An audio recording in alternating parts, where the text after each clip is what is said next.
দু চোখে হঠাৎ করে কাল বৈশাখী, চৈত্রের শেষ বেলা পাতা ওড়ে নাকি, গত বছরের মায়া ভেঙে যাবে বলে, রাজপথ ভেসে গেছে অচেনা কাজলে।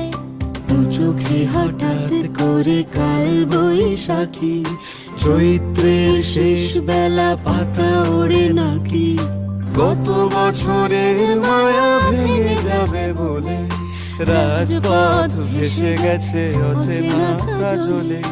তুমিও অঝরে তাকে শুধু ভালোবেসো, এসো হে বৈশাখী।